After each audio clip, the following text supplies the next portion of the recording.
Good evening, everyone, and welcome to Bird Bombs, helpful bursts of ID info. I'm David Suddjian, and tonight we are going to be focusing on our Colorado ID Masters. And this is going to be hopefully a little series of different bird bombs over the different seasons, taking a look at some topics that are really appropriate for whatever season we're in. And this is the Winter Waterfowl Edition, episode 32 of Bird Bombs. I'm joined tonight by Laura Stedman. And so, ducks are a big part of the focus of my birding lately, and probably of yours too. I just finished doing a beginning birding class for front range birding and optics, and ducks were a big part of what I brought into that for these newer birders. And I have a winter waterfowl ID classes going on, and I was just thinking my next three field trips, one after the other in the next 3 days, all have a ducky focus. And why not? I mean, this is the season, and we live in a great area for waterfowl here in Colorado, particularly along the Front Range region and Denver metro area. And my goodness, look how beautiful these birds are. I mean, who would not want to go out and enjoy the variety of ducks that we have? Of course, now these are some of the beautiful males, and who can deny how gorgeous they are and how exciting they are to view. But these don't really provide us much of an ID challenge in many situations, and this is helpful bursts of ID info tonight here on Bird Bombs. So we're going to take it a little bit differently.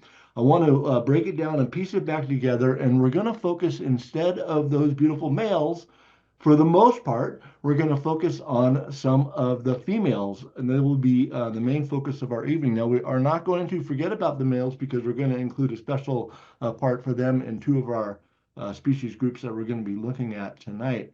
But most of the ID challenges that we encounter when we're out birding during the winter time with our ducks involve the female ducks. And you can say, well, oh, they're with the males. And a lot of the times that's true. But as you've been out, you notice that they all mix and mingle. And sometimes they are in mixed gatherings. And so you never know what you're going to get. So you need to be ready to sort them out and figure out what you're looking at, males and females and immature males as well. So I say go brown. That's going to be the focus of a lot of our imagery tonight. Beautiful brown female and female type waterfowl. All right, so here we've got a nice array of 15 of our regular species in Colorado. There are some other species, at least four, that you could easily consider as regular wintering ducks that are not included in this bird bomb. So that's my extra credit quiz for you as you're watching this. Can you identify the four regular wintering ducks that are not included in the bird bombs? And I'll provide the answer at the very end. All right, so let's take a look at what we're going to focus on. So flying into focus here, first off, we have our greater and lesser scaup and the barrows and common goldeneye. And these are the two species pairs that really provide us the greatest identification challenges for the most part, both males, and particularly in the scaup, and the females among the two species. So we'll definitely take a careful look at those. And red-breasted and common mergansers also have a lot of similarities, so we want to be ready to enjoy those as well. And while we're at it, let's bring in the other female ducks in the genus Aethia.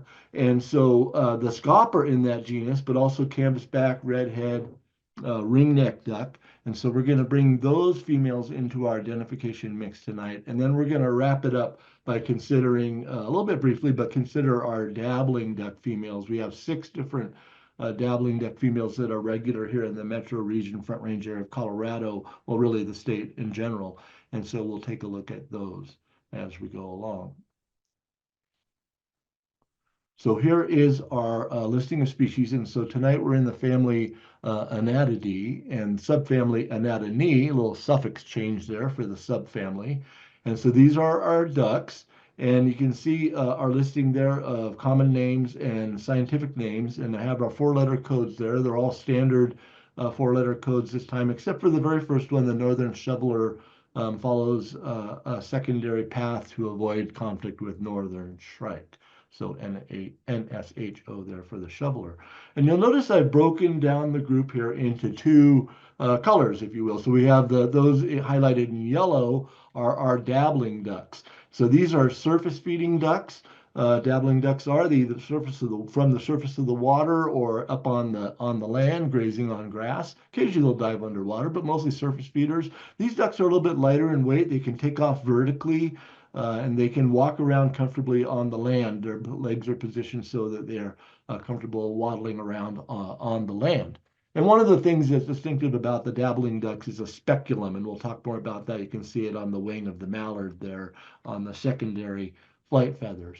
And for the most part, by this time of year, first winter birds look a lot like adults among our dabbling ducks. Now we have another set of species highlighted in blue, and those, of course, are our diving ducks. These ducks dive underwater to catch their prey. And sometimes they'll feed from the surface, depending on what's going on, but they are mostly diving under the water.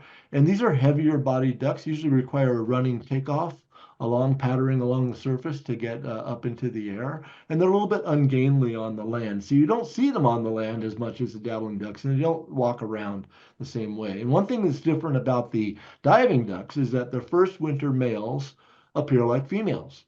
Unlike the dabblers, where the first winter males mostly look like adult males, but the first winter male diving ducks appear like females with male features. And I think this is one of the coolest things about birding and looking at ducks is to try to find these young male diving ducks. It's a search challenge. It's an ID challenge sometimes.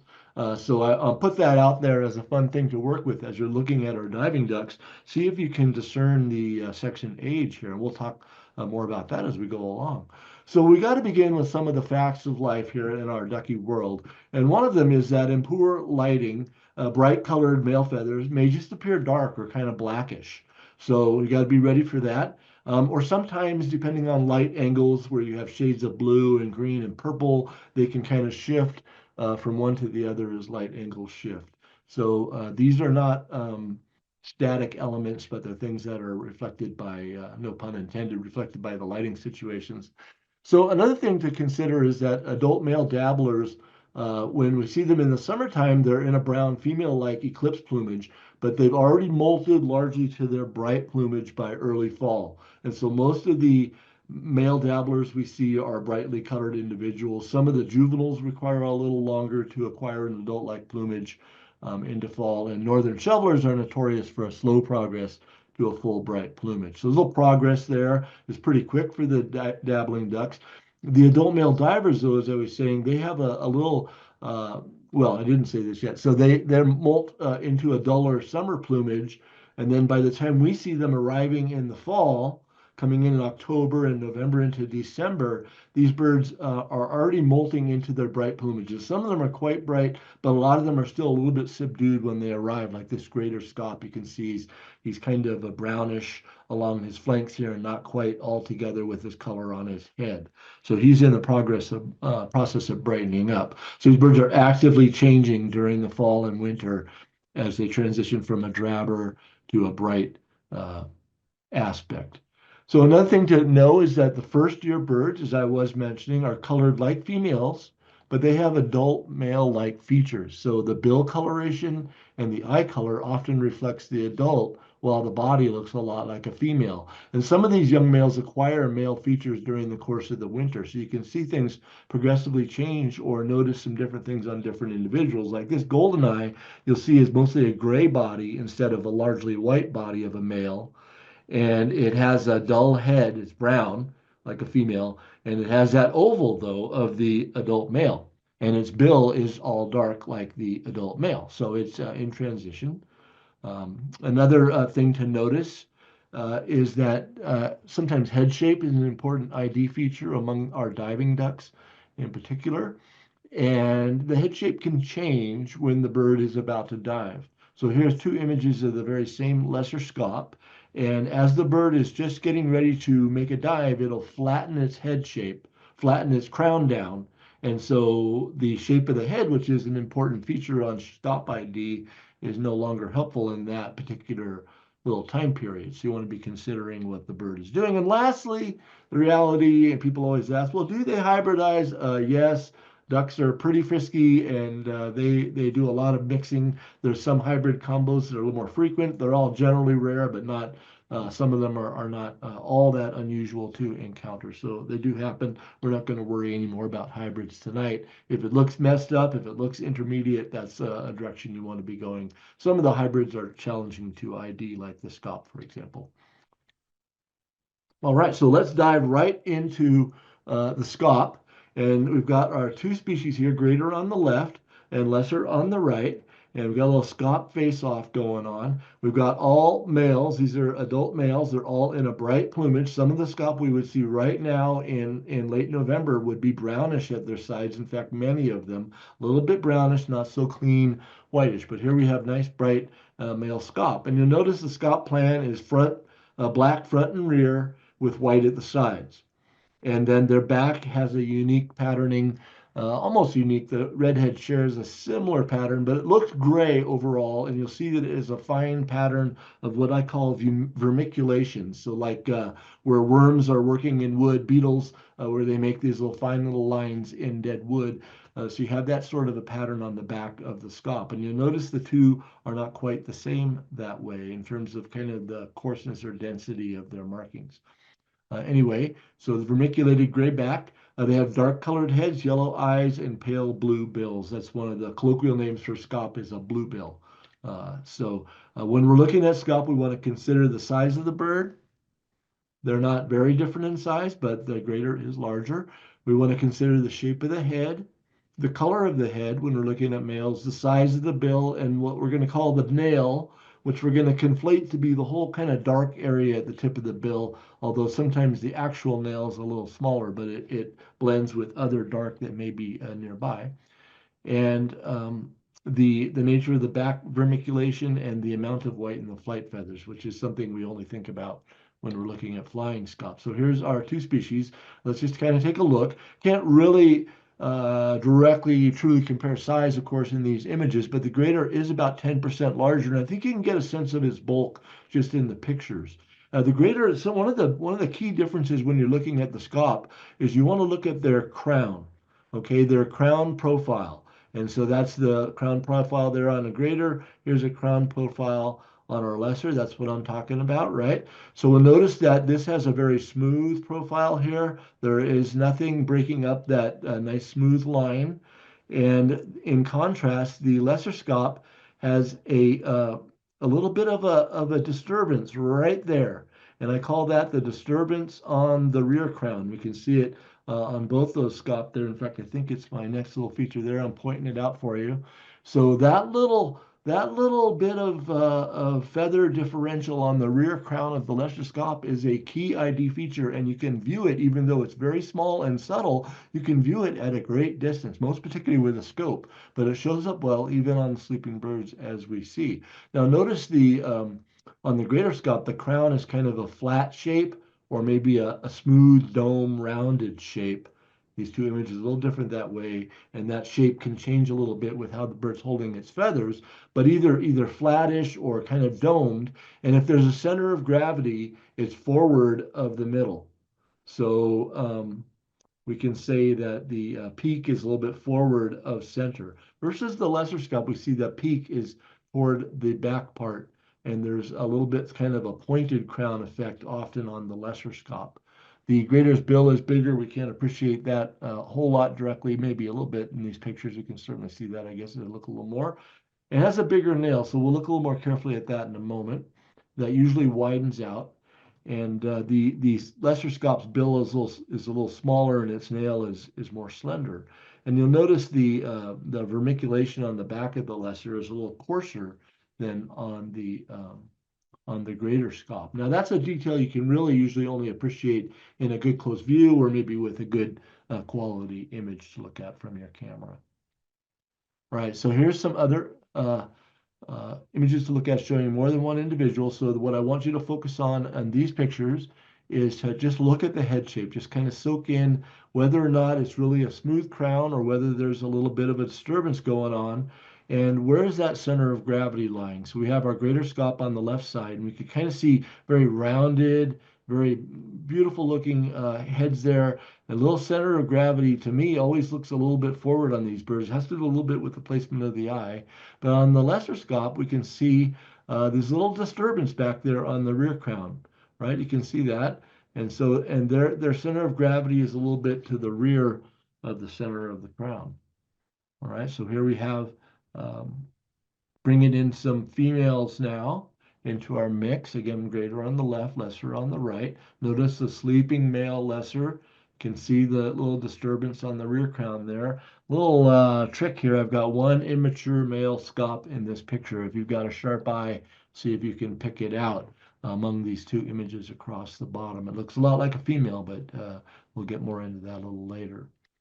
All right, so here we have our two male scop. Now the image is not real clear, but that's all right because this is sort of reminds us of how we're seeing them in the field. Maybe the scope's not quite in focus for whatever reason. And so we don't need to have clear focus to see the important things here. Look at the size difference on these birds.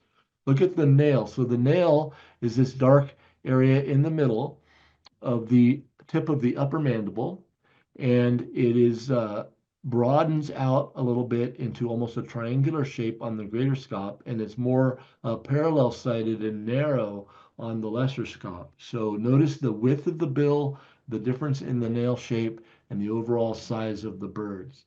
Okay, so that's different. And now it's always important to realize that with the scop, for the most part, when we go out birding here in Colorado, the norm is lesser scop and the greater scop are exceptional, relatively speaking. They're regular, of course, but they're really a lot harder to find on order. They like particular places. You can see one here or there sometimes, but they have habitual spots where they like to turn up during the winter. So realize that often lesser is the only species present as you're looking through the scope. And it's okay if you're unable to carefully consider the ID or they're too far or the lighting is tough or you're just not sure to go with that scope spa on your birding checklist. Perfectly good. So let's now shift a little bit to dive into our female scope ID. And so now we've changed our plan here to female scaup are mostly brown, pretty much all brown, except for a white area there on the face. And notice their sides are kind of mottled brown. There's kind of a low overall body contrast as you look at these different pictures, maybe with the exception of the appearance in the upper left bird.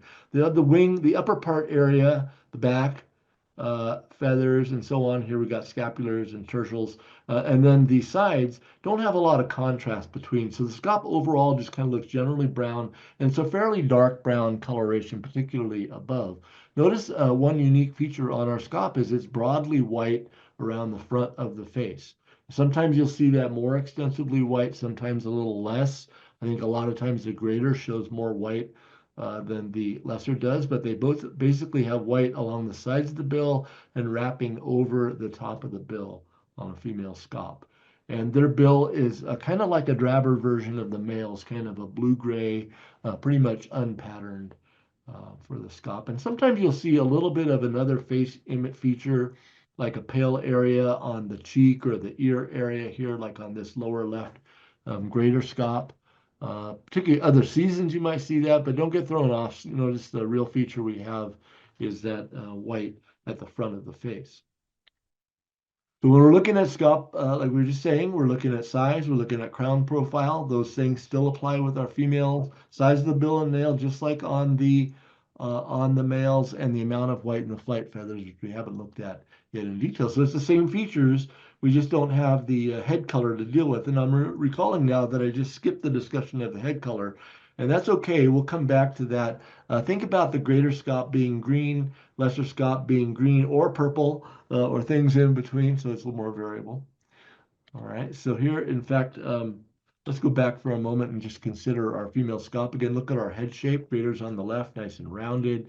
Lesser scaup, there's those disturbances on the rear crown on those two images of the lesser. Here's a nice narrow nail on the bill on the upper right image of the lesser scaup. So we're basically applying the male type characteristics as we're considering the female's head shape and bill characteristics being very important in our female ID. So one thing you can appreciate when the birds are flying is the amount of white in the wing. And as with other things scop-wise, it's not totally straightforward because they both have a lot of pale reaching out all the way towards the tip of the wing. But what we're interested in is where is it actually white? And sometimes you'll see in different images that depending on how the bird is positioned or whatever, it can look a little more or less white. But the lesser scaup just has white has less white. Lesser has less, and the white is really only on the secondaries, and then out on the primaries is kind of a tannish or off-white. Whereas the greater scaup has more white, greater, more. And the white extends out onto the primaries as a cleanly bright white out about halfway out the primaries. So it is a feature you can see as birds fly by. Encourage you to take a look when you see flying scaup and see what you can perceive. Keep in mind, you want to be sure you're having a good look at the actual coloration of the feathers there. So here we have our first example formerly of an immature male. This is a first fall male greater scaup. And we can see it looks a lot like a female, but as I was saying, the first year male divers look like a female, but they have male bill and eye characteristics. In this case, female and male scaup have a similar eye, but the bill's a little brighter blue and it's going to acquire a male appearance as it gets into springtime. It already has a little bit going on. Notice on the back, it has that gray, black and white vermiculation pattern just beginning to molt in. It's not actually the back, in this case, the scapulars, just beginning to molt in there on the upper parts. So we can see that pattern coming in already, even though this is pretty early bird, and we see a little bit of white developing on the front of the face. So kind of a typical first year male situation, female-like in appearance, but some male features already or developing. All right, so there's our scaup, and now we're going to shake it up this time from our other bird bombs. We're going to invite Laura to come in here and help me out because we're going to do a little bit of scaup review. Are you with me there, Laura? Hello, hello. Hey, good. So um, let me come to our first image. Notice I've got our basic ID things we want to think about in the little box there on the left. And so I want you to help me figure out what we're looking at and talk through it with me, what we just learned and kind of apply some review and learn a little more. So we've got a pair of birds here. Yeah, yeah. So we've got a pair of birds here. First thing I see is their scops, right? That's what we've been talking about for the last Yep, few yep, minutes. On the right, we've got a male, and then on the left, I'm going to call that a female based on the big white patches by the bill there. right. So then we have the question of greater versus lesser, and on really on both of these birds, it's looking like I see a bit of that peak or disturbance kind of on the back of the head there. Right. Especially obvious on this male, I think. It's just not a smooth Yeah, line, is it? It's it's like just not smooth, no, and it's it's like you not. I'm always looking for flat when I'm looking for greater, and it's yeah. not flat there. Cool. So you're thinking Lester Scott. I'm Good. thinking lesser scap. Excellent. All right. So good review. So now what about this one? Okay. That one definitely has a messy disturbance on the back of its head. So Yeah. even though we can't really see, the bill or anything like that, I would call that lesser until something else happens. Yeah. It's a good I'm example of also seeing how some like purple, uh, good. a little bit of purple in the sheen there, and I don't always trust that because of lighting, but that's another good indicator. Yeah, we generally don't see the a clear purple on the grater. We usually see green or just Yeah. dark, and it's the lesser that seems to have the variety of color, purple or green, and it's a good example of how a sleeping scaup is pretty identifiable just by that crown shape. And then Yeah. I noticed this individual has really pretty muted sides, so it's not clean white like that guy there, Yeah. but it's pretty muted, and that's an indication of a an adult male that's still acquiring bright plumage. This is how we might see a scaup right now. Some are Yeah. brighter, but this time of year, late fall, we see them like that. So cool. Lesser scaup.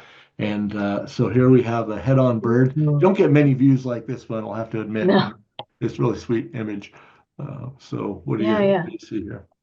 So I'm seeing this one looks like it's kind of got a flat top, and I'm seeing kind of a wide looking bill, but that um what do you call it? The nail on the bill is very rectangular and not kind of like widened out. So Okay. is that a lesser still?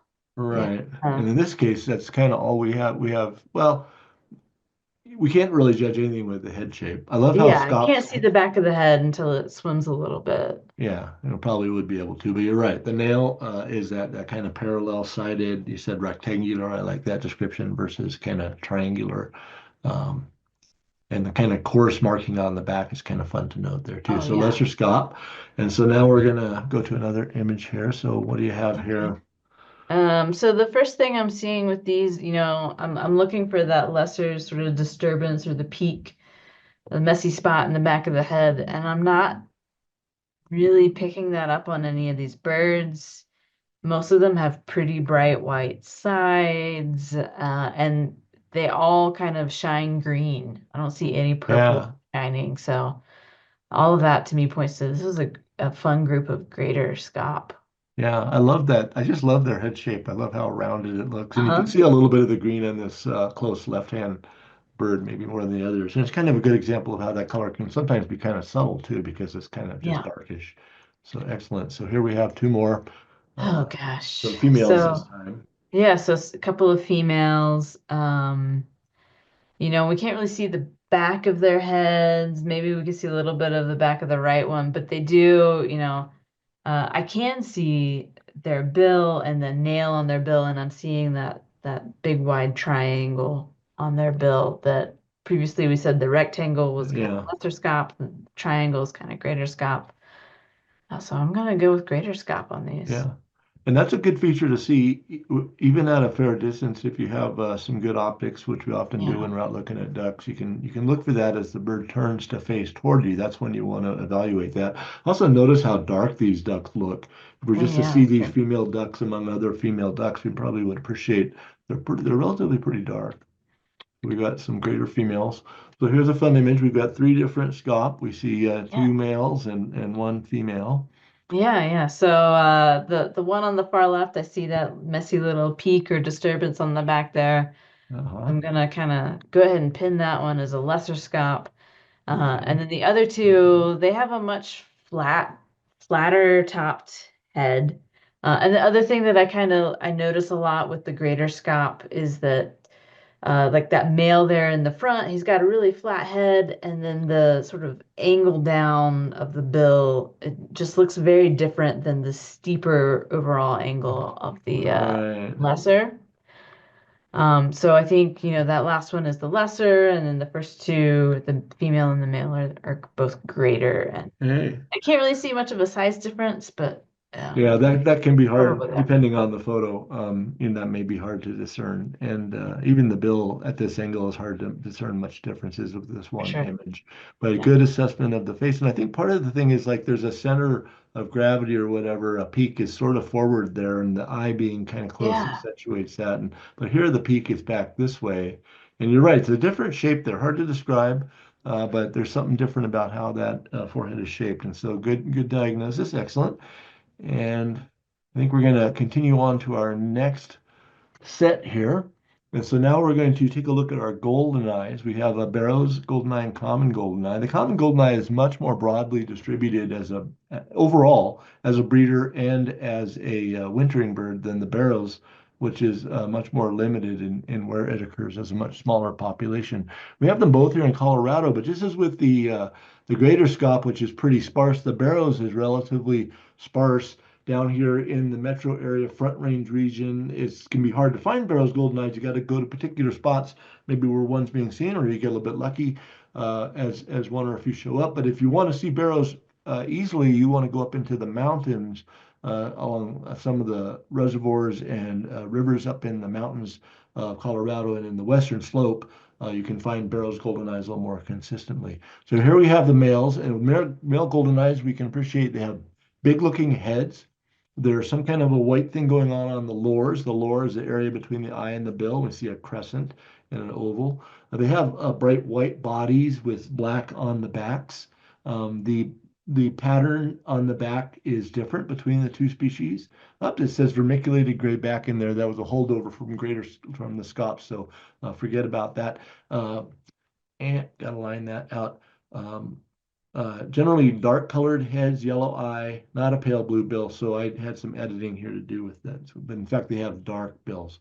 So we'll just ignore that. But the male golden eyes have black bills. And when we're looking at golden eye identification, we want to consider the shape of the head. For the males, the color of the head, and then the shape and size of the bill and their upper part patterning. So generally, these are not very difficult to identify, and we won't spend too much more time with it. Want to emphasize that crescent versus the oval. The head shape is important to start looking at because it's going to help us out with the females as well. And the male golden eyes have bigger heads than the females, and sometimes the head shape, like on the barrows, is a little more pronounced. You notice the barrows has kind of uh, a uh, a steep looming forehead. The forehead coming down to the bill is often either nearly vertical or pretty steeply sloped with kind of a looming forehead peaked a little bit front of center. Contrast that with the common goldeneye, and it has a high center peaked forehead, a little more kind of rounded feel with the peak not being forward usually. And often the forehead looks more sloped than on the Barrow's goldeneye, so not looming, a little more sloped. This can change subtly as the birds shift their position of their feathers, particularly when they're foraging. Notice the white spots on the scapulars on the Barrow's goldeneye versus these white stripes, white and black stripes on the common goldeneye. So a different pattern there to be watching for. We usually see purple or maybe bluish on the head of the Barrows versus green on the head of the common goldeneye. And the bill shape is also an important feature. The Barrows has a shorter, smaller bill, and the common has a longer, broader bill. So notice the bill shape differences there on these males. So here we brought some multiple individuals into these images. Still have barrows on the left, common on the right. We've got both males and females, and we've got some tricky birds in here. I noticed some things that don't quite fit the pattern. So if we look at the upper left picture, we have a series of 3 male barrows. They're pretty easy. Then we have so we got some females showing up now, which we haven't talked about. Let's notice that they have an all or nearly all orange bill. And here we have a couple different birds that don't quite match. Look, it's got some male features here. This crescent coming in on the front of the face of that bird, even though it has a brown head. A little bit of that going on right there, but their bodies still look like females. So these are two first-year males there trying to mix in with these other ones. So you can kind of appreciate that. Now on the right with our common golden eyes, we see 5 normal-looking male commons all pretty straightforward with the white oval on the face. Now we've got a female in the mix here, and unlike the barrows with the all orange bill, our typical common has a largely dark bill with some yellowish orange out toward the tip. And here we've got another one of these, I think, young male golden eyes. Notice it has a female-like body, grayer, not black and white, and it's got a browner head with some white coming in on the face. So here we've got some typical adult females with typical adult males. And notice that the head shape differences are kind of consistent among these. We have kind of that steep looming forehead for the barrows, coming down more steeply to the bill, and a more sloped, high center peaked head on the common goldeneye. So when the birds have their head erect, they can see a lot of their neck. When the birds have their head down, the neck kind of disappears. Something to consider looking at it.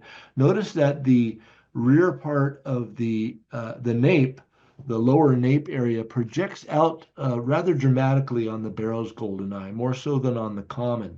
It's a difference we can appreciate in some of these images. It's something to watch for out in the field. So if we're looking at the bills, the females notice largely orange, and this one is largely dark on the common goldeneye. So now we'll shift entirely over to females and maybe some young males in here as well.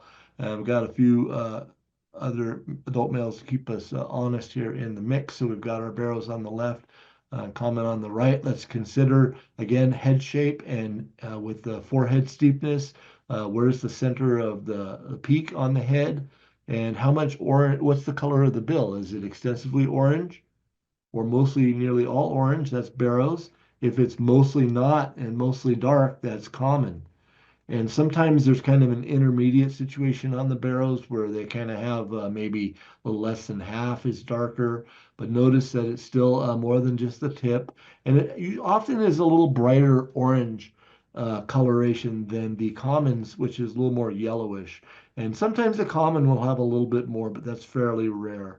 In the bottom image here, we can see at least definitely three adult female type commons, and this one here in the middle is a little harder, middle back a little harder to diagnose. We won't worry about that one.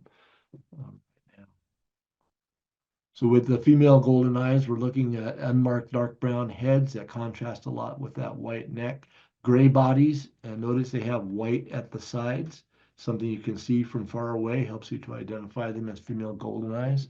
Bills are black and orange, and they have a yellow eye, a golden eye, just like the males. So we want to look at the shape of the head, the tone of the brown, which I didn't talk about yet, and the size and shape of the bill, the color of the bill. So notice on the barrows, often the head is a little darker brown, a little more chocolate brown than on the common. That's going to vary a little bit with individuals or lighting. So here we're bringing in a lot of the features we've been talking about. Let's bring in a few other birds. We've got some in flight now. You can see the same bill differences here. Forehead differences are showing up even on these flying individuals. Can you recognize this one on the bottom there? I'm not going to say what it is because we'll worry about that later, but most of you probably know what that is. A little different. It's not a golden eye. The wing patterns are pretty similar on the golden eyes. Notice a lot of extensive white on wing coverts and on the secondaries. But you can see the head coloration differences, I think, appreciate that. So now we've got some first year males bringing in here into our mix. This picture actually in the upper left, we already had earlier on this slide. So again, we want to look for male features coming in on the face in some cases or different head coloration. So I've got the young males marked by the little asterisks, and you can see in this lower left picture, we've got I don't know if I put the names up, I guess not. We got a common on the right and a young male, female common on the right, maybe an immature female common on the right and a young male uh, barrows there on the left. And so we got our young males, you can see female-like with male features developing.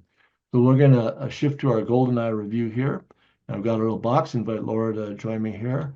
We'll put up our first picture of some GoldenEye. So these are a little farther away than the other ones we were looking at. Yeah. Not so perfect, but I think you can tell what you've got. What do you see? Yeah, so I'm seeing golden eyes, I see that sort of dark head, a white patch on the face, I'm seeing the white on the sides, and then I'm seeing the female or young males with the dark chocolatey head and kind of a grayer side. Right. I notice on the left there, there's a male that has sort of a crescent-shaped white patch on its cheek. So that would be the barrows there. Okay. And it's got that I think you mentioned you called it a looming forehead. It's almost like Yeah. it's like going the wrong direction. It's so steep. Yeah, it's And I can making really it. pick that out from here. Uh-huh. And then further to the right, that group is kind of fuzzy, but the one on the far right there, that male looks, the head looks less steeply sloped. Um, It's got that kind of tall crown look. yeah, so I'm leaning towards kind of common over there on the right, and then of course that crescent is the barrows.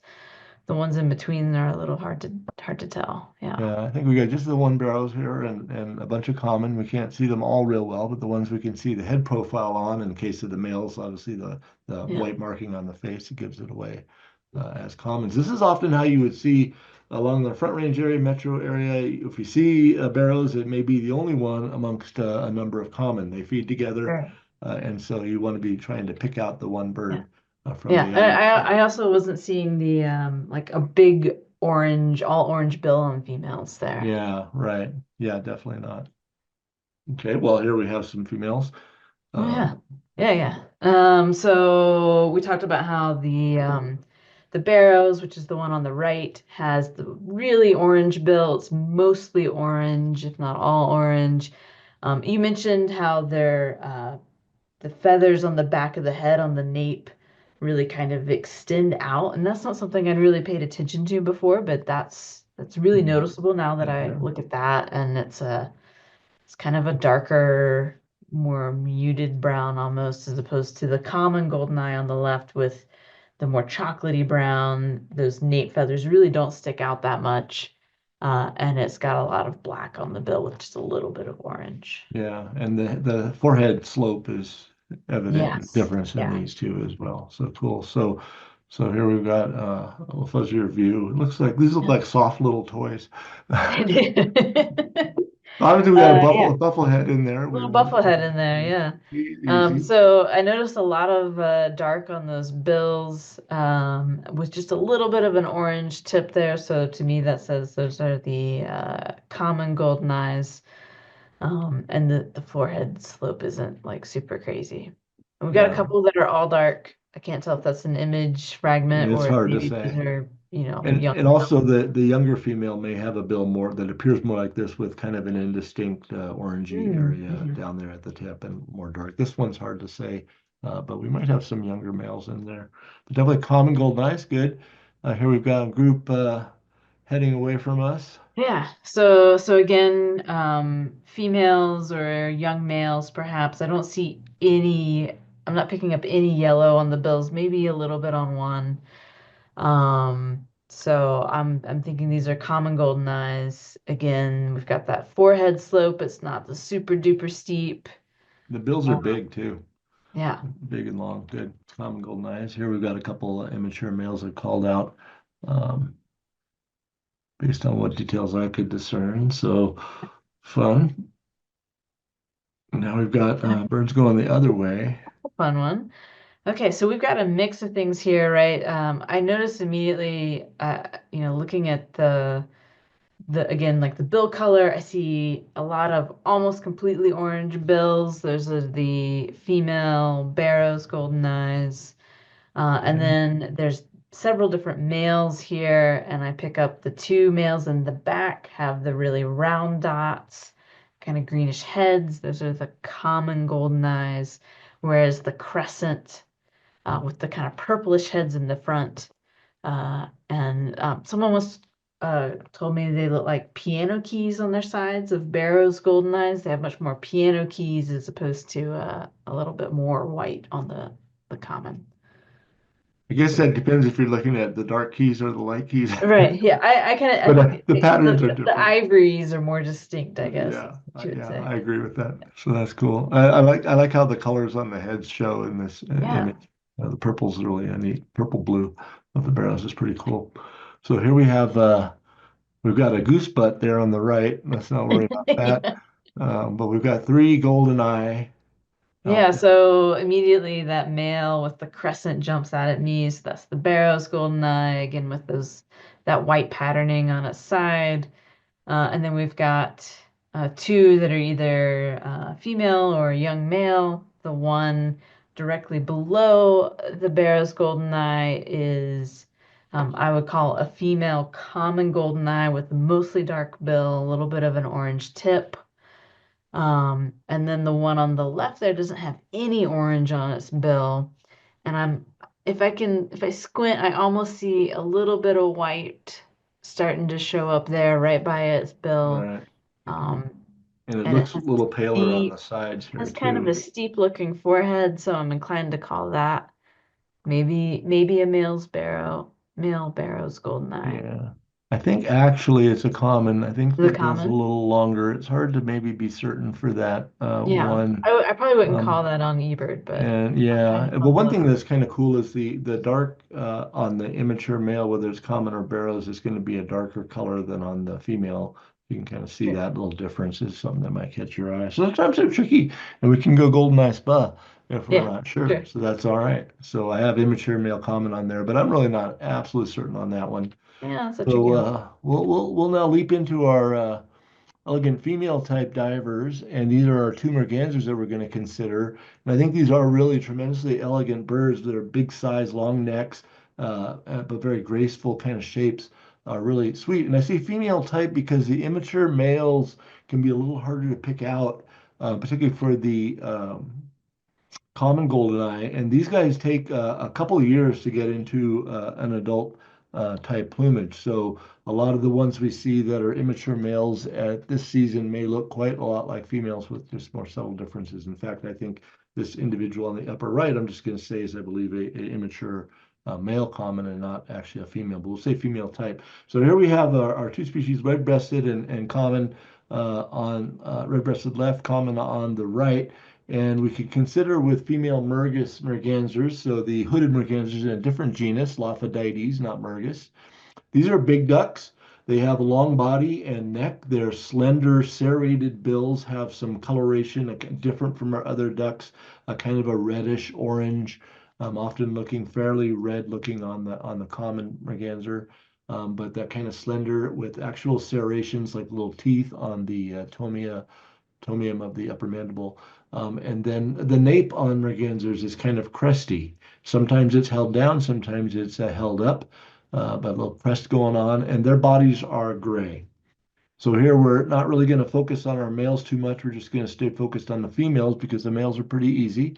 When differentiating the two female mergansers, you want to consider size, head color, or tone, the neck contrast, the color and depth of the bill, depth in particular, and what's going on with that crest on the nape. So we can see the red-breasted merganser, which is considerably less frequent than the common merganser and less abundant, but is still regular. And in some areas, you can see nice little flocks of red-breasteds. That she's less of a clean-cut looking bird. So she's a little smaller and more slender in shape and size. And rather than a nice dark kind of chestnut brown head, she's got kind of a brownish head or even grayish brown head, definitely kind of drab looking. And down here where it blends into the neck, there's no clean cut line, but kind of a blended transition from that brownish into the gray. And there's no starkly contrasting white chin on the red-breasted merganser. Often there's a little sense of streaks on the face, may apply especially to immature males. And let's look at her crest. People always talk about this as being shaggy or like a punk rocker or a bad hair day. Those are the kind of things I hear for the red-breasted merganser. It often looks a little bit spiky with individual feathers or little small groups of feathers projecting out, looking like she needs, or he needs a comb job with feathers standing up like it's had a nap and just gotten up or something like that. Versus the common merganser, the crest is often kind of subdued and held down against the neck, like in this upper right individual, or if it's sprayed out like in this lower left birds, you can see that it's a lot more full looking of a crest and not so spiky. So the common has a little bit of a different sort of a crest. Notice this very contrasting white chin on the common merganser and the very sharp demarcation on the neck between the dark head and the whitish neck. So here we've got our some flying mergansers. We can see again the kind of overall drabness of the red-breasted stands out. The common's a little more crisply marked in flight. They both have similar white patches on the wing, so we won't worry about that. This lower left-hand merganser is a great example of a red-breasted like we might see at this time of year. It just looks kind of really subdued in color, kind of darkish, kind of like it could sneak away from us and we really wouldn't even notice it. Unlike a female common merganser, very bright. This one, now, does this one have spiky hair? No, in this case, the wind, our Colorado wind is blowing strong against the back of the head and throwing that crest up. Certainly we would notice that when we're out there in the field seeing it getting blown around. But sometimes they can look a little punk rocker as well there for the common merganser. All right, so let's bring in one image of a male red-breasted. Not really, I think, yeah, these I think are probably late in the season. First year male red-breasted mergansers are kind of midwinter. And I'm looking at particularly the birds in the front that have some dark coming in. Notice that, well, I don't have a picture of an adult male red-breast anymore, but they're dark green on their head. And so they get patches of dark coming in and start to develop some different coloration on the head for the young male red-breasted. So you see some that look like they've been in a fight where they're getting splotches of green with that overall same female-like coloration of not much contrast and overall grayish and pale brown. Good indication of young male red-breasted. So let's do our little review here. We've got our box on the left there helping us to consider what we want to focus on. And so our first image here, Laura, we've got three mergansers. Yeah. So immediately that first one jumps out to me as the common merganser, nice and clean. And then the other two, the back one is definitely a common merganser, and the Why middle is that? one, because of the very chestnut head, it's got a clean separation Right. line there between the head and sort of the neck and rest of the body. The one in the middle there has a little bit less of a clean separation there. And it has a bad hair day It too. has it woke up on the wrong side of the bed, and I can tell that it's not too windy because the other two mergansers look nice and clean. So I think that one in the middle is the You red-breasted. can also see it's smaller. It is So this smaller. is, Yeah, I you're think, my right. only image that's directly comparing the two. And the Yeah, red-breasted is a slighter bird, still a big duck, but a little slighter. So excellent there. And so here yeah, we've got, we often see mergansers putting their face down in the water to look for something to dive after, a fish or a yeah. crayfish or what have you. And Yeah, so again, like a really nice chestnut colored head. It looks like there's a clean separation line there between the head and the neck. Nice clean white line there. yeah, So I'm gonna call that a common merganser. excellent. Yep, very good. Oh man, this one just had, partied too hard, a little too much hair gel. I'll call that It one looks a like the day after Halloween or something, doesn't it? yeah, red-breasted merganser with that, messy hair, but also, if it's windy, there's no sort of clean separation between the head and the neck colors. There's Right. no bright white there. It's kind of a duller brown color. In fact, this is a young male. We can tell by that Yeah. patch Yeah. of green there around the developing around the eye. Otherwise, it looks just like a female. Yeah. Excellent. So now we're going to shift over to our next to last group here, and these are the ducks, and we already had a focus on lesser Scott, but we're going to look a little more at that. I won't bring greater back into the mix here directly, but these are ducks in the genus Aethia, and they are sometimes collectively called pochards. There's a species in Europe called a pochard in Asia, um, rarity here in North America, but this is a pochard group or Aethia ducks, and these we're just going to look at our females, and they all share something in common. Boy, they're all brown. And there's something a little bit going on the face for each of these.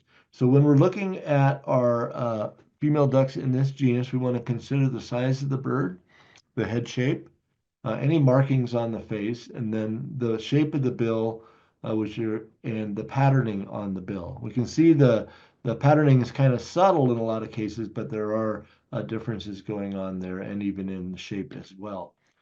And so our largest, we'll start with the canvasback, which is the one there on the upper left, and it's our biggest of the Aethia ducks.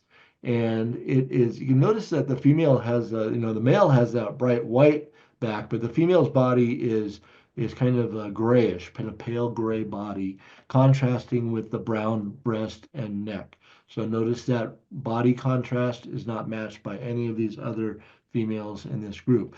Canvasback has a big flat head with a profile sloping into that long bill profile. Beautiful little transition there from a flat, long forehead into a long, all black bill. So no pattern going on the canvasback bill. It's just dark. I love the overall look of the canvasback face. It's rather plain faced, and the coloration always reminds me of a mountain lion and also recalls to me a pintail female coloration. We'll look at that in just a bit. The pintail, I mean, the canvasback female has an eye ring, but it's not really sharply demarcated or well marked.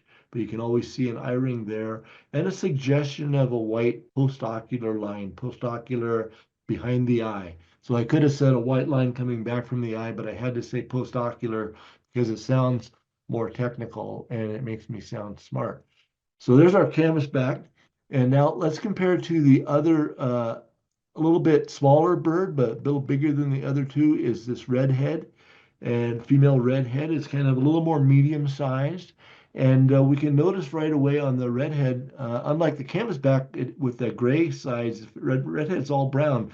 And out of our different ones, it's one of the lowest body contrasts. That's what I say. Often there's not much contrast between the upper part area and the side area there on that duck. And it has a curious head shape, kind of a forward domed pattern, not dissimilar to the greater scop that we were looking at with the balance forward. And we see the markings that we see on the front of the bird are diffuse, kind of diffuse pale area in the lores at the front of the face, an eye ring, pretty well marked, and a suggestion again of a postocular line coming back. The bill, unlike the black bill on the canvasback, actually has some different colors. It has a black tip, kind of a pale blue-gray saddle, and a little bit of a pale subterminal band there, which is mirroring the pattern on the male's bill. So in all cases, the female bills here on these divers is mirroring, in some cases a little more subdued in color, but mirroring the pattern on the male. So we'll shift down to our ringneck duck. This is a smaller duck yet.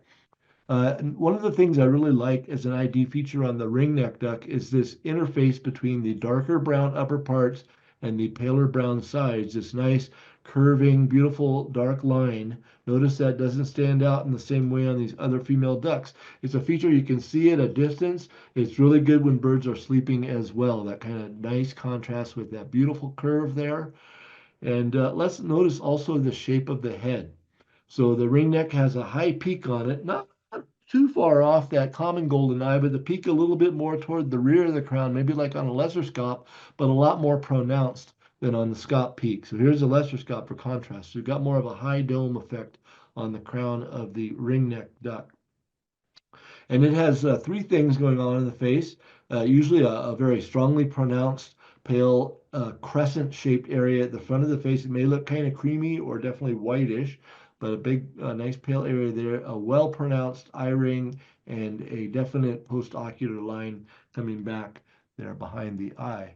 The bill has kind of a concave shape, just a little different kind of a shape to it compared to the red head shape. And the bill ends up in a little more of a hooked kind of a look there. And notice the bill is kind of like we see that everyone wants to rename the ringneck duck into the ring-billed duck. And the male, we have the beautiful white border around the bill. But here on the female, we see that same, let's call it a ring-billed duck if we could change the name, but we probably won't be. All right, so the last of our four here, we already kind of went over lesser scop, just remembering that disturbance on the rear crown, the distinctive bright white around the front part of the face as different things, and generally a bluish unmarked bill with a dark towards the tip. So there's our first look at our females. So now we've got some other images here, just bringing in the males just to spice it up. But let's focus on our females. And we can notice in our canvas back in the upper left, that eye ring, a suggestion of a postocular line on a plain face. We can see a little bit of her black bill, but notice the body coloration is different. So right away, that's going to take us to a female canvas back.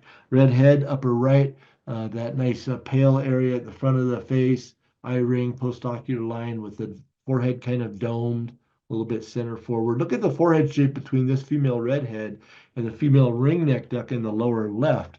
Very different head shapes on those two ducks, which otherwise look a fair amount similar in their overall facial markings. But notice that beautiful dark line I was talking about on the ringneck duck. Here, same line we see on the male.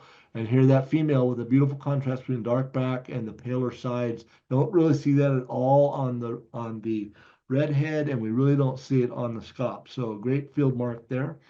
And over on the scop, more a little dark brown overall, different disturbance on the rear crown, um, and a little different bill patterning. So let's bring in our flying Aethia ducks, and we don't see these guys flying around as much as we do some of the dabblers. It's just kind of the way it goes, but you can certainly see it if you're watching for it.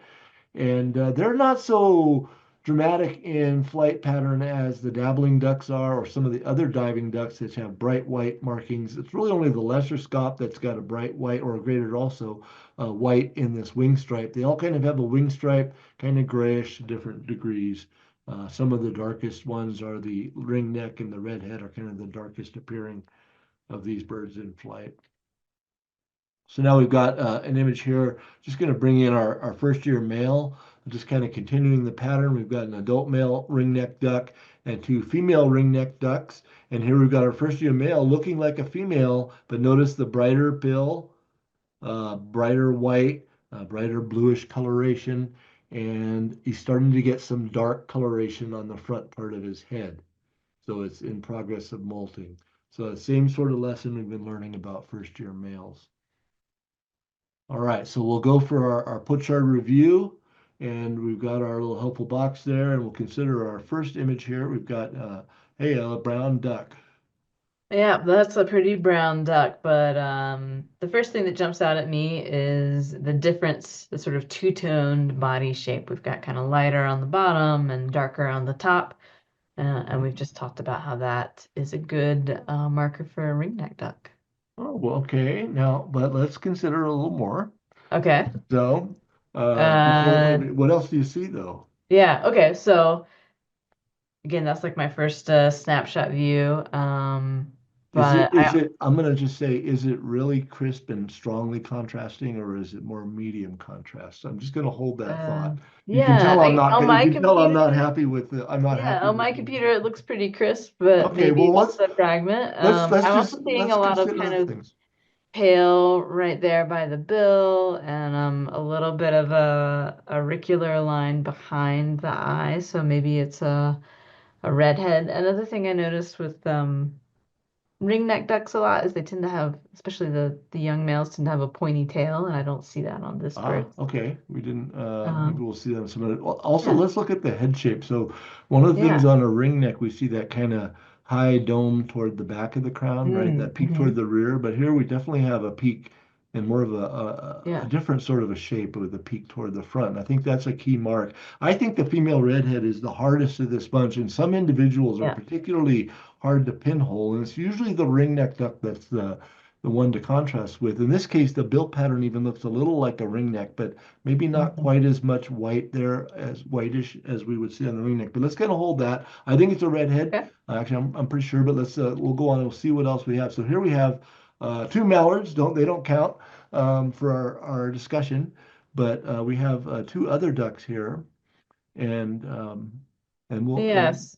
So the one on the right, I noticed kind of the overall bill and head shape that jumps out as canvasback to yeah, me. And again, the body coloration checks out as a canvasback as well. unique gray body, and kind of a big bird too, almost the size of the mallards there. Yeah, yeah. And then And then the left duck behind the mallard. Again, I'm kind of seeing that round, kind of peaked head. I see a little bit of a spot on the bill and kind of a two-toned-ish looking body. Um, so that one, I'm kind of looking at ringneck duck again. So I think you're right. And let's contrast, let's just flash back Sure. to that image and look at overall contrastiness and look at the kind of how crisp or uncrisp the facial markings are compared to that bird. The ringneck has clearer, more sharply demarcated white areas on the face usually than the redhead. And the head shape's a little maybe equivocal here, but it doesn't kind of have that forward dome look. And the bill color is a little bit different, a little Mm. more contrasty with the white out there compared there. So that's a little pretty subtle ID there for that female duck. But I think you're right. We have Kempsbeck and ringneck.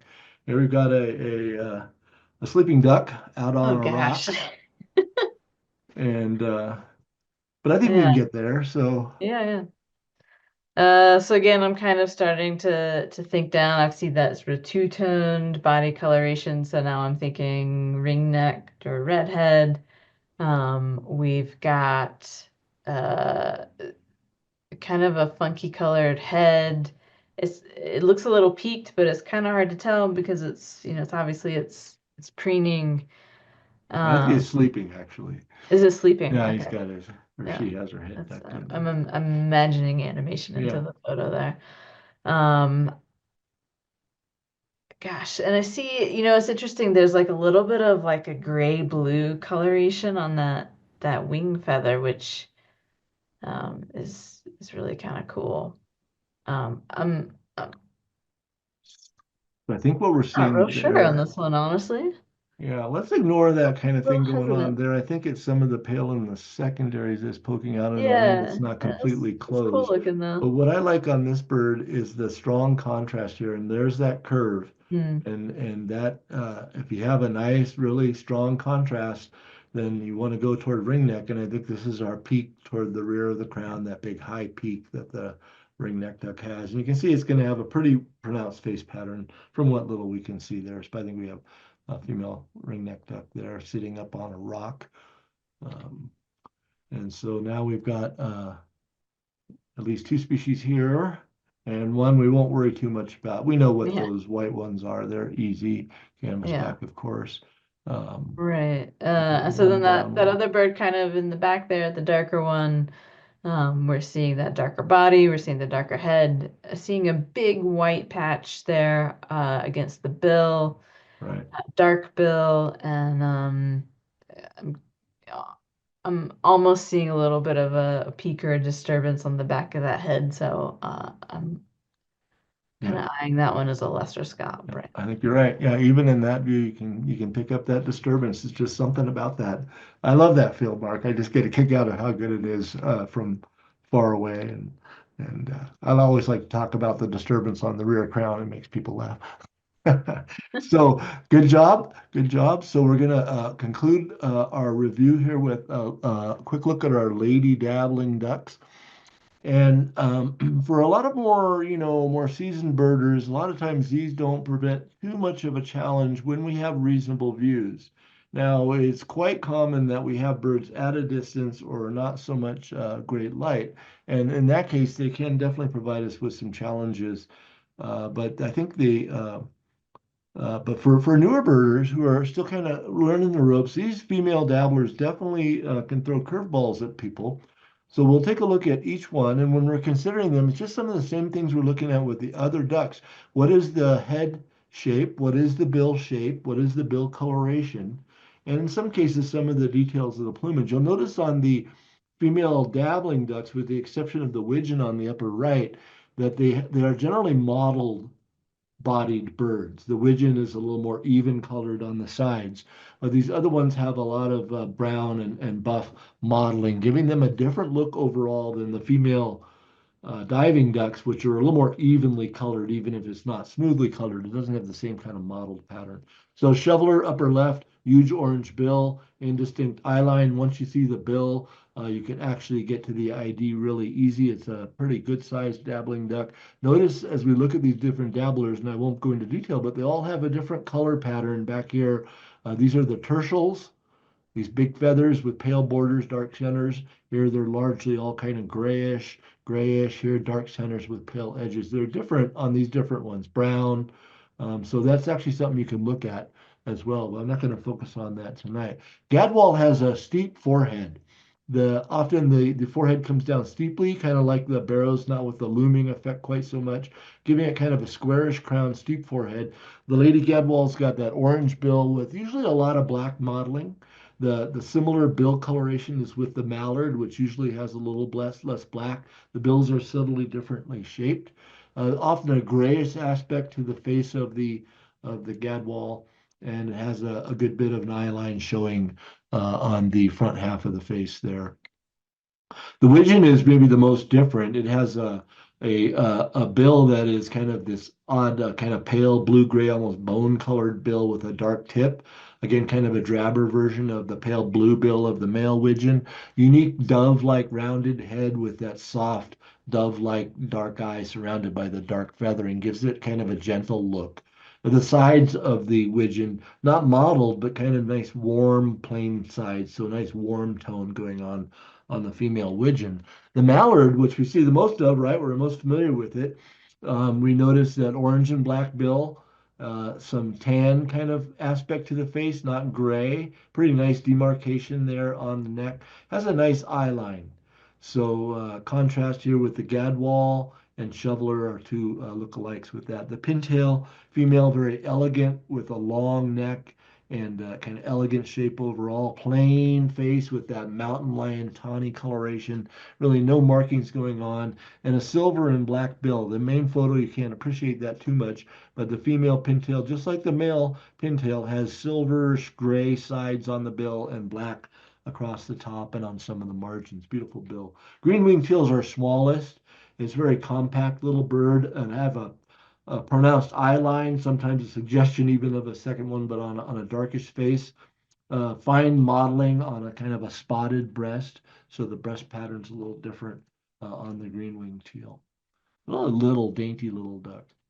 Here we're going to put them in flight just for fun. We'll appreciate here now the wing patterning, and we can focus if there's anything going on the wing coverts, but most especially we want to look at the speculum in the secondaries here and see that we have some different patterns. So we've got some males or males and females across the bottom and females across the top. The females are generally a little more drably patterned on the wing when we see them in flight than the males. We can just appreciate the green speculum here, big blue coverts on the shoveler, that nice white block on the gadwall, kind of dark looking speculum color on the widgeon, but some white up in the wing coverts. This gadwall white patch, really easy to pick out as flock goes by.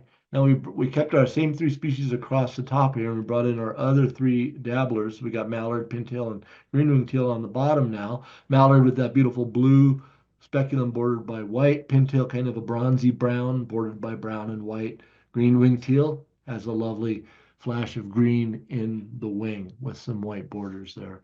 So these are patterns that if you just take a little effort and learn them, really good at identifying your flying ducks. And when the dabblers are on the water, you can appreciate that too. Now, I purposely picked pictures that don't show the speculum on these sitting birds, but sometimes you can get glimpses of it as the birds move around, even on the sitting birds. So we'll let it fly with one final slide. We'll just go back to our very first intro slide for the show. And it's not just dabblers, of course, on here. So we'll just kind of play with a few of these images. And we're kind of look forward to what's coming up ahead of us here in winter when everything freezes up. We got some water holes here and there on different reservoirs, and the duck can concentrate. It can be really exciting times to sift through that. So we can ignore those gulls there. Let's not talk about them. Oh, we're ignoring gulls. Yeah, let's just Yeah, give yeah. ourselves a break. They're all Uh, rainbow gulls anyway. yeah. So I just called a few of these out with some numbers. You can see Mhm. pretty good mix here of different species. I think we've got 5 or 6 different duck species here. What do you think about well, you tell me what you want to do here. So, Well, let's so like when I'm looking at a group of ducks like this, and they're all kind of swimming around, I'm usually trying to figure out like what are most of the ducks, and then what are the different ones. And the first thing that jumps out to me is that there's a lot of adult male ringneck ducks in this group. But I also see a lot of red-headed ducks, whether they're redheads or canvasbacks. That's sort of the first things that are jumping out at me. there's If a we look male at ringneck. number one, Very good, I right there. see kind of a solid colored body and that slopey forehead of a canvasback. Yeah, pale grayish, Orange. but more brown on the body. Yeah, very good. Okay, so Yeah, yeah. canvasback And number and I one. can kind of see other canvasbacks in that Uh-huh. group as I look to the left of them. Right. Jumping over to number two, that one's kind of A little harder. a little harder to see what's going on there. It's brown. I see some kind of white on the face. I see sort of a white line on the bill, and maybe some darker coloration on the side there, although I can't quite tell if that's just shadow, but um, I'm kind of leaning for a ringneck duck on that Yeah, one. I agree with that. I think the color on the bill marking, the nice pronounced facial markings. I think what you're looking at there is its upper part, dark upper parts contrasting nicely with the Yeah. paler Yeah. sides. Let's see, number three, which is kind of down below number one. Um, that again looks a lot like a canvas back to me with that sort of big slopey forehead, as opposed to two ducks to the left of it in the front. There's a red head that has that blue bill and the red head there. Okay, very Yeah. good. Excellent. So Uh, how about up let's to see. number 4? Number four up there by the gull. I see kind of a pale bluish gray bill, kind of a grayish head, and a brown body. That to me says it's a widgeon. Kind of a warm brown, huh? Yeah, it is a Yeah, on the warm body. brown. So and that kind Yeah. of rounded head, dove-like, and you can even see the kind of dark eye surrounded by darkish, giving it a little offset eye there. Yeah. Cool, Can excellent. almost like imagine it. Can almost hear it Yeah, making noise. love that Uh, sound. and then number five to the right of it is it looks like a duck that we haven't talked about tonight. Uh-oh, Hoot. a coot. That's not a duck. Oh, I throw a ringer in there with the ring-billed gull. So good, excellent. So They're you've always hanging out got those all right. Very good. And so I wanna thank you, Laura, for leaping in and helping out in our review there. But I want to also especially thank all of our photographers whose images were used throughout this bird bombs. Hopefully, I've credited them all correctly on each of the slides. Thank you so much. Without your images, we would not be able to do this. So it's wonderful to be able to enjoy them and to learn from them. So I give you a salute, a raised bill salute here from this beautiful female common merganser. And we can already be looking ahead to our next bird bombs coming up in just a few weeks. And we're heading into early winter, and that is the time of the Christmas bird count season. And most birders participate in at least one Christmas bird count. I want to really encourage everybody to sign up for at least one local count or even one that's not so local. You can go to the Audubon Society Christmas bird count page to find out our Colorado counts and sign up. And we're gonna focus kind of like we did tonight on different ID challenges. It won't be the ducks because we just did that, but we're going to focus on some different things. And notice here on the image here, I've got some things you might see on local Christmas counts. And these are our 4 regular Colorado ducks that it did not include in our rundown tonight. We've got wood duck, ruddy duck, bufflehead, and hooded merganser. So if you won the quiz, congratulations. There's another species you might toss in, probably the long-tailed duck is pretty much regular, but a lot rarer than these guys are. So that's a lot of fun. Hope to see you on December 12th. You can register now on the DFO page for our CBC explosion. So I'm going to stop the share and we'll see if anybody has any questions or comments so we can entertain those. And Yeah, and if you do have questions, please feel free to drop them in the chat or in the Q&A and I'll pick them up. Our first question comes from Jim, who asks, do you know if the nail on the bill, particularly of the scop, we talked about the nail on the bill a lot, does it have a purpose that you know of? they use it in their feeding. And so They're it has to feeding. do, I think, with how they're grabbing and manipulating the prey items. And it's Okay. helping them with that. Yep. Yeah. Do you know what they eat? Well, so by and large, the diving ducks, a lot of them eat shellfish of one kind or another, or crustaceans here in Colorado. So there could be like freshwater clams or other shellfish, or crayfish is really important, popular prey. Also, mergansers like to eat fish, and some of the other ducks can catch fish as well. So it's usually they're getting something off the bottom or out of algae. They'll also eat algae. You can often see them foraging where ducks are like widgeon will be foraging on algae at the surface or near the surface, and they see bufflehead in there and other things kind of picking. They don't need to dive because they can get the plant material, which they like also. Plus, there's often invertebrates living in that stuff, so they're kind of Yeah. feeding with the dabblers that way. But shellfish and crustaceans and worms and things like that that are down in the substrate in the bottom, different kinds of invertebrates are what they eat. Delicious. Yeah. I always like to ask, do you have a favorite spot to go right now to look Mhm. at some of these ducks? Um, there's a lot of different places, and I have local places near my home, like Hind Lake at Robert Easton Park is really fun, or along the South Platte in Littleton, some great duck opportunities there, but also along the South Platte, further up in Adams County in Denver.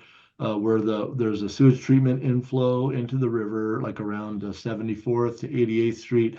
Big numbers of ducks along the river there because it's really nutrient rich. It's a really fun place to study ducks. But I think anywhere where you can get some nice lighting and the birds aren't too far away, I love it because they're just such a delight to look at. Yeah, for sure, for sure. Cool. Well, I don't see any other questions coming in. So thanks, David. We'll see you All next right. time. Thank you, Laura. Thanks, everyone. We'll see you December 12th for our CBC explosion. Let's get ready for the CBC season and get all geared up on our winter bird ID. So good night, everyone.